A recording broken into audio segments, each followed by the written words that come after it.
भाइयों और बहनों, आज मैं आपको जो कथा सुनाने जा रहा हूं वो केवल एक कथा नहीं है, ये एक अवसर है। वो अवसर जो साल में सिर्फ एक बार आता है और जो आपके जीवन की किस्मत को बदलने की ताकत रखता है। देखिए महाराज, श्रावण का पवित्र महीना कल समाप्त हो गया।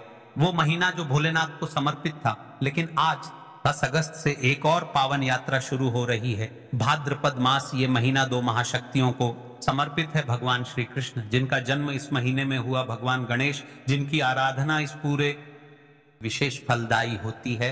और आज की तिथि है प्रतिपदा, यानी किसी भी महीने की सबसे पहली तिथि। शास्त्र कहते हैं प्रतिपदा सर्वतिथि नाम माता, यानी प्रतिपदा तिथि सभी तिथियों की जननी है, सबसे श्रेष्ठ है। यदि जीवन में दुख कष्ट है, धन संपदा में कमी है, व्यापार ढंग से नहीं चल रहा महाराज, हर शुभ कार्य की शुरुआत गणेश जी के नाम से होती है।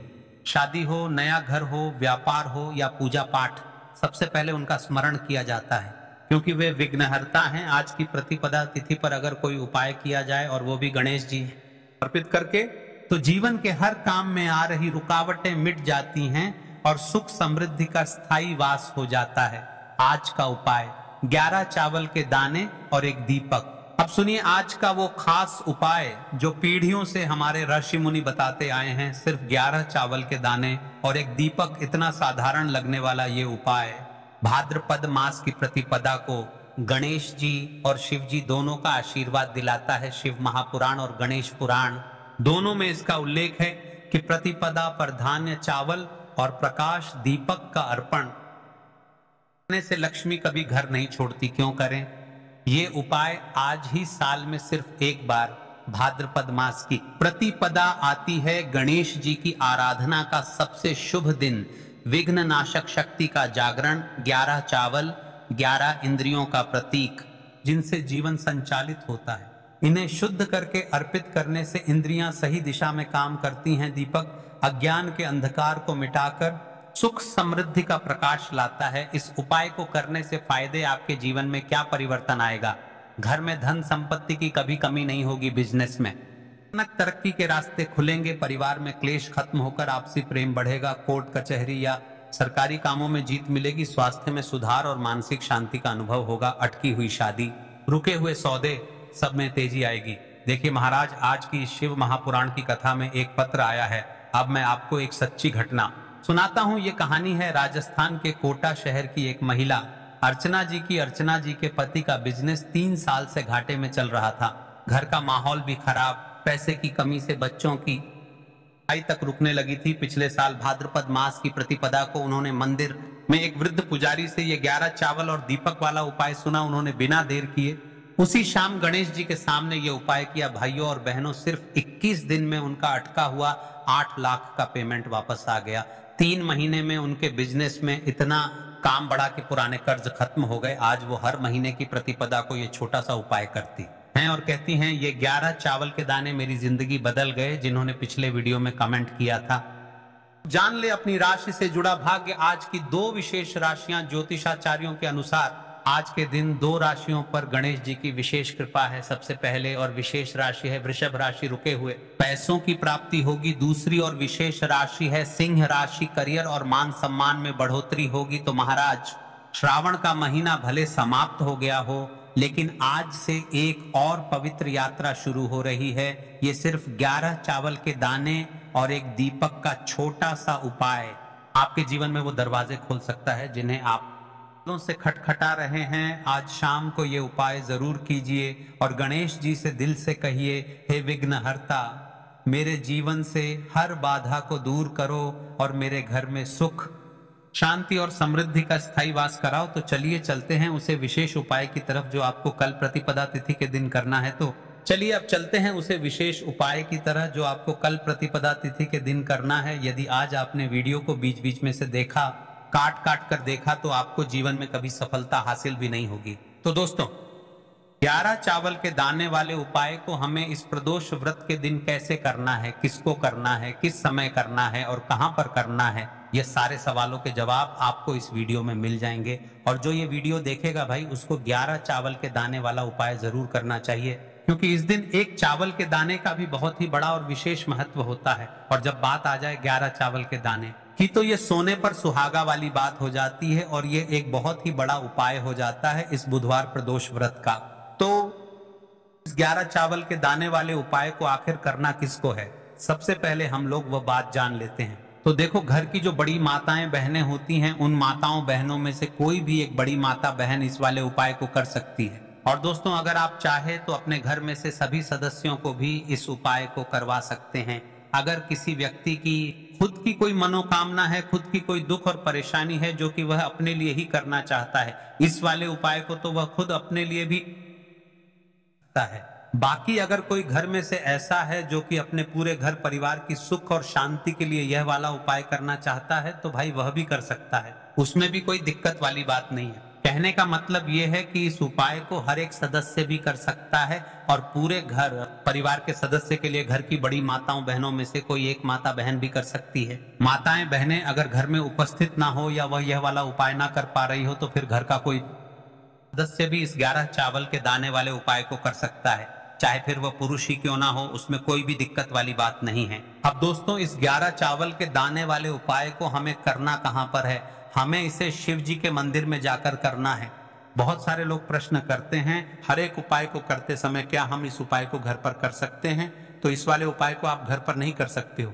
इस वाले उपाय को करने के लिए आपको शिव जी के मंदिर ही जाना पड़ी रहेगा। उसके बाद में दोस्तों, जो अगला प्रश्न निकल आता है वो ये आता है इस उपाय को लेकर के, आखिर इस उपाय को हमें किस समय करना है? सुबह के समय करना है कि शाम के समय करना है?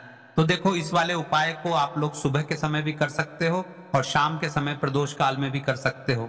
अब अगर आप पूछो कि भाई सबसे उत्तम समय कौन सा रहेगा इस 11 चावल के दाने वाले उपाय को करने का, तो हम आपसे बस यही कहेंगे कि इस उपाय को आप सुबह के समय करेंगे तो ज्यादा बेहतर होगा। बाकी अगर प्रदोष काल शाम के समय भी करेंगे तो भी अच्छा होगा, उसमें कोई भी दिक्कत वाली बात नहीं है। प्रतिपदा तिथि के दिन तो अब दोस्तों, जो अगली सबसे बड़ी और महत्वपूर्ण बात आती है वह ये आती है कि सुबह अगर हम उपाय को करेंगे तो हमें कितने बजे से लेकर कितने बजे तक के बीच में करना है, और शाम के समय प्रदोष काल में करेंगे तो हमें कितने बजे से लेकर कितने बजे के बीच में करना है। तो देखो, सुबह जितनी जल्दी हो सके आप उपाय को करने की कोशिश करना। बाकी अगर किसी कारणवश लेट भी हो जाओ, थोड़ी देर भी हो जाए, तो 10 या 11 बजे तक भी आप उपाय, 12 बजे से ज्यादा देरी ना हो, ठीक है? इस बात का ध्यान रखना। उसके बाद में दोस्तों, अगर शाम के समय प्रदोष काल की बात करें, प्रदोष काल का जो समय है होता है वह शाम के 6 बजे से शुरू हो जाता है। मतलब शाम के 6 बजे से लेकर 7 बजे के बीच का जो समय होता है, यह समय प्रदोष काल का समय होता है। पर अभी जो मौसम चल रहा है, इस मौसम में जो है शाम बहुत देरी से होती है, तो आप इस उपाय को 7 या 8 बजे के बीच में भी कर सकते हो। मतलब शाम के 6 बजे से रात 8 बजे के बीच में आप कभी भी इस वाले उपाय सकते हो, उसमें कोई भी दिक्कत वाली बात नहीं है। अब दोस्तों, यहां पर इस उपाय को लेकर एक और सबसे बड़ी बात ये निकल कर आती है कि इस 11 चावल के दानों को हमें लेना कहां से होता है, और हमें इस उपाय को करने के साथ में क्या और कुछ भी सामग्री ऐसी होती है जो शिव जी के मंदिर लेकर जानी पड़ती है। तो देखो, यहाँ पर हम आपको बता दें। सबसे पहले आप लोग ये जान लो कि ये जो 11 चावल के दाने वाला उपाय है, सिर्फ और सिर्फ आप उपाय की सामग्री लेकर कभी भी शिव जी के मत जाना, क्योंकि हमें भगवान के सामने यह नहीं दर्शाना है कि अगर हम भगवान शिव जी के मंदिर आए हैं तो अपने फायदे के लिए आए हैं। तो इसलिए जो भी पूजन सामग्री है, उपाय सामग्री है, 11 चावल के दाने, इसके साथ में आपको पूजन सामग्री भी जरूर लेकर जाना है।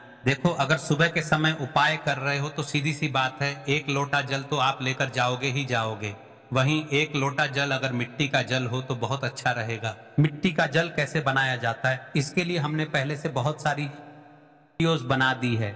आपके पास इस दिन एक आखिरी मौका रहेगा मिट्टी का जल शिव जी पर चढ़ाने का और उपाय को करने का। बहुत बड़ा आपको इस दिन फल मिलेगा। तो इसलिए इस दिन हो सके तो भाई मिट्टी का जल चढ़ाना तो अपने साथ में कम से कम 1 लोटा जल तो आपको लेकर जाना ही जाना है। अगर मिट्टी का जल नहीं है तो घर का जल भी आप इस्तेमाल कर सकते हो। इसके अलावा जो भी पूजन सामग्री है, देखो 11 चावल के दाने ये अलग आपके रहेंगे, और जो आपकी पूजन सामग्री रहेगी वह अलग। पूजन सामग्री में आप जो भी चीज लेकर जाना चाहे वह लेकर जा सकते हैं, उसमें कोई भी दिक्कत वाली बात नहीं है।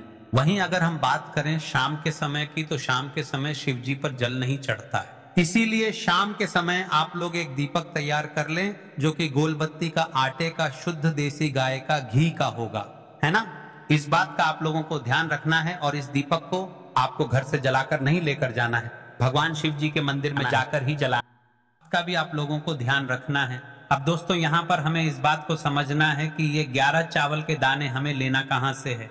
क्या हमें दुकान से लेकर आना है या हमें अपने घर से लेना है या कहाँ से लेकर आना है और कौन से चावल लेना है, क्योंकि चावल भी बहुत प्रकार के होते हैं। तो देखो इन सभी सवालों के जवाब आप लोग एक बात में सुन लो कि भाई ये जो उपाय है, इस उपाय में आपको ये नहीं देखना है कि भाई कौन से चावल है कौन से चावल नहीं है। बस जो भी चावल ले रहे हो वह चावल का दाना सबूत मतलब साबुत होना चाहिए, टूटा हुआ नहीं होना चाहिए, कटा पिटा नहीं होना चाहिए। ये बात आपको ध्यान रखना है। बाकी आपका चावल बासमती हो या सादा चावल हो या कोई सा भी चावल हो, उसमें कोई भी दिक्कत वाली बात नहीं है। तो सीधी सी बात है कि आपके घर के रसोई घर में जहां पर आप भोजन बनाते हो, वहां पर जो भी चावल आपके उपस्थित हो, उन चावलों में से अपनी एक कटोरी भर लेना या एक मुट्ठी चावल अलग से निकाल कर रख लेना, क्योंकि हम 11 चावल ही यहाँ पर इस उपाय में लेने वाले हैं। तो हमें ये गिनकर निकालने पड़ेंगे, इस बात का आप लोगों को ध्यान रखना है। तो अपने उस चावल की कटोरी में से या चावल में से 11 ऐसे चावल के दाने आप लोग निकाल लो जो कि टूटे हुए ना हो, कटे पिटे ना हो, जिनमें कोई दाग ना लगा हुआ हो, है ना। अच्छे साबुत चावल के दाने 11 दाने आप लोग निकाल कर रख लो और इन्हें किसी भी एक कागज की पुड़िया में या किसी एक छोटी सी कटोरी में आप लोग रख लो ताकि ये सुरक्षित रहे। आपके एक भी चावल का दाना इधर उधर ना हो और आपका उपाय भी पूरा अच्छे से हो जाए। जैसे ही आपका उपाय की जो सामग्री है 11 चावल के दाने ये तैयार हो जाते हैं, उसके बाद में आपको जो भी अपनी पूजन सामग्री है, सुबह के समय कर रहे हो तो 1 लोटा जल या पूजन सामग्री जो लेकर जाना चाहो उसकी भी तैयारी कर लेना, और शाम के समय जा रहे हो तो भाई अपना जो दीपक है उसे तैयार कर लेना, ठीक है। और उपाय को करते समय शुद्धता का विशेष रूप से ध्यान रखना, ठीक है। सुबह सुबह स्नान करने के बाद ही उपाय को करने की आप लोग तैयारी करना। उसके शाम के समय की बात करें तो शाम के समय आपको स्नान करने की जरूरत नहीं है, पर शुद्धता का ध्यान रखना है। आपको स्नान तो नहीं करेंगे, आप हाथ मुंह धोकर भी इस वाले उपाय को शाम के समय प्रदोष काल में कर सकते हैं, इसमें कोई दिक्कत वाली बात नहीं है। तो आप अपने उपाय की पूरी सामग्री तैयार करके आपके पास ही में जो आपका शिव मंदिर हो वहां पर पहुंच जाइए। सबसे पहले शिव मंदिर में जाकर आप लोगों को उपाय नहीं करना है, पहले भगवान के दर्शन करना है, भगवान से आशीर्वाद प्राप्त करना है, फिर शिव जी की शिवलिंग के पास में आना है। शिवलिंग के पास में आने के बाद आप जो पूजन सामग्री लेकर आए हुए हैं, जैसे कि सुबह गए हुए होंगे तो 1 लोटा जल और जो भी पूजन सामग्री लेकर आए हैं आप उनसे भगवान शिव जी की पूजन कीजिए। सबसे पहले तो 1 लोटा जल ही चढ़ेगा, उसके बाद में आपकी पूजन सामग्री चढ़ेगी। उसके बाद में अगर दोस्तों शाम के समय अगर आप इस उपाय को कर रहे हो तो अपने साथ में कम से कम एक जो दीपक है गोलबाती का जो आप अपने साथ में लेकर गए हो, उस दीपक को मंदिर में माचिस से जलाना है और उस दीपक को शिवलिंग के पास में रखना है, ठीक है। इस दीपक को रखने के बाद ही आप लोगों को अपना यह वाला उपाय शुरू करना है और दीपक को ज्यादा पास में मत रखना। वैसे भी गर्मी पड़ रही है, भगवान शिव जी को आंच नहीं लगनी चाहिए, है ना। तो भाई जैसे ही आपकी पूजा अर्चना हो जाती है आप भगवान शिव जी को प्रसन्न कर लेते हैं। उसके बाद में शिवलिंग के पास ही में आप कहीं पर बैठ जाइए, सामने या आसपास जिस जगह पर आपको बैठना हो वहां पर बैठ जाइए और 11 चावल के दाने अपने सामने निकाल कर रख लीजिए, क्योंकि अब यहाँ पर उपाय को यहाँ पर करने की आपको तैयारी करना है। और इस तरीके से जब आप उपाय करेंगे, पूजन सामग्री करने के बाद, पूजन अर्चना करने के बाद, तो आपको उपाय का फल बहुत जल्दी और बहुत बड़ा होकर मिलेगा। तो अपने 11 चावल के दाने अपने सामने निकाल कर रख लेना और ये जो उपाय है ये आपकी सीधे हाथ की हथेली से होगा, इसलिए इस बात का भी विशेष रूप से ध्यान रखना है। तो सीधे हाथ की हथेली का प्रयोग करके ही आप लोग अपना उपाय को करना। अपने सामने जो भी आपकी कागज की पुड़िया है उसको खोल कर रख लो, या कटोरी है तो भाई उसे अपने सामने रख लो और अपने वह 11 चावल के दाने निकाल लो, ठीक है। उसके बाद में दोस्तों अब आपको क्या करना है कि शिवलिंग आपके सामने होगी तो आपने वह 11 चावल के दाने एक एक करके आपको शिव जी के शिवलिंग के ऊपर चढ़ाना है।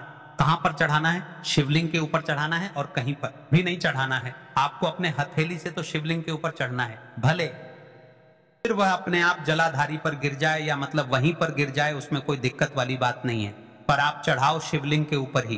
तो आपको क्या करना है, अपना पहला चावल का दाना उठाना है, श्री शिवाय नमस्तुभ्यम बोलना है और शिवलिंग पर चढ़ा देना है। इसी तरीके से दूसरा चावल का दाना उठा है, शिवलिंग पर चढ़ाना है और मंत्र बोल देना है, और फिर तीसरा चावल का दाना उठाना है, श्री शिवाय नमस्तुभ्यम बोलना है और चढ़ा देना है। इसी प्रकार से आपको पूरे 11 चावल के दाने एक एक करके शिव जी के ऊपर चढ़ाना है और भगवान से प्रार्थना करते जाना है। मतलब प्रार्थना तो आपको आखिरी में करना है, पर हर एक चावल के दाने को चढ़ाते समय श्री शिवाय नमस्तुभ्यम जरूर बोलना है। उसके बाद ही में यह चावल का दाना शिवलिंग के ऊपर आपको चढ़ाना है। जैसे ही आपके 11 चावल के दाने शिवलिंग के ऊपर 4 हैज जाते हैं, तो भाई उसके बाद में आपको क्या करना है, भगवान से अपनी मनोकामना बोलना है। मनोकामना भी कब बोलना है, जब आपका 11 चावल का दाना आपके सीधे हाथ की हथेली में हो और आप खाने के लिए जा रहे हो। श्री शिवाय नमस्तुभ्यम बोलकर उस आखिरी चावल के दाने को शिवलिंग के ऊपर चढ़ा देना और भगवान से फिर अपनी वह मनोकामना बोल देना, जिस मनोकामना के लिए आप लोग अपना ये वाला उपाय कर रहे हो। जिस भी दुख और परेशानी के लिए आप लोग अपना ये वाला उपाय कर रहे हो, उसके बाद में जैसे ही आप अपनी मनोकामना बोल देते हो, आपका ये वाला उपाय पूरा हो जाता है। पर दोस्तों, उपाय को करने के बाद आप लोगों को 2 मिनट भगवान शिव जी के मंत्र का जाप जरूर करना है। मंत्र का जाप करने के बाद भगवान से एक और बार प्रार्थना करना है अपनी मनोकामना के लिए, या अपनी जो भी दुख और परेशानी है उसके लिए। इसके बाद में आप लोग भगवान को देखकर, भगवान से प्रार्थना करके, उनसे आशीर्वाद लेकर वहां से उठ सकते हैं और अपने घर पर जा सकते हैं। बस दोस्तों, यहाँ पर यह वाला उपाय पूरा हो जाता है। इस तरीके से जो भी व्यक्ति छोटी छोटी चीजों का ध्यान रखते हुए इस 11 चावल के दाने वाले उपाय को करेगा, निश्चित सी बात है उसे उसकी मनोकामना जल्द ही पूर्ण होगी और जो भी दुख और है वह भी बहुत ही जल्दी दूर होंगे। और दोस्तों, अगर आपको हमारी ये वीडियो पसंद आई हो तो हमारे इस वीडियो को लाइक और चैनल को सब्सक्राइब जरूर करें। हर हर महादेव, ओम नमः शिवाय आपको लेना है तो चलिए चलते हैं अब दूसरे और विशेष उपाय की तरफ, जो आपको प्रतिपदा तिथि के दिन करना है। गोलबाती का दीपक आप चाहे तो मिट्टी का ले सकते हैं या फिर घर से शुद्ध आटा मढ़कर उसका दीपक आप तैयार कर सकते हैं। इसके बाद आपको लेना है शुद्ध गाय का घी। अगर वह नहीं है तो कोई भी देसी घी कर सकते हैं, जिससे आपको दीपक प्रज्वलित करना है। देखो, अब यह सब सामग्री लेकर आपको जाना है। प्रदोष काल में आपके घर पर तुलसी जी के घेरे के पास में देखो, यह उपाय तो आपको अवश्य करना है। देखो, वहां पहुंचकर सबसे पहले वह दीपक आपको प्रज्वलित कर देना है और ओम नमो भगवते वासुदेवाय नमः का 11 बार जाप करना है। उसके बाद आपको अपने सीधे हाथ में थोड़ी हल्दी लेकर उस दीपक में अपना नाम और गोत्र बोलते हुए डाल देना है। उसका बाद माता लक्ष्मी से आपको प्रार्थना करना है कि हे महालक्ष्मी, हमारी दुख तकलीफों को दूर करो। हे महादेव, हमारे सब दुख कष्टों को खत्म करो। इस भावना से आपको यह उपाय करना है। देखिए, यह थे कुछ उपाय जो आपको प्रतिपदा तिथि के दिन अवश्य करना है। प्रतिपदा तिथि कोई आम तिथि नहीं होती महाराज, यह हर तिथियां की माता होती है, हर तिथियां की जननी होती है। इस दिन किया जाने वाला यह उपाय आपके लिए फलदायी होगा। और देखिए, श्रवण माह समाप्त हो गया है, लेकिन इस माह में हम आपको कुछ ऐसे उपाय बताए होंगे जो आज तक आपने नहीं सुने होंगे और ना ही करे होंगे, तो चैनल को सब्सक्राइब करें।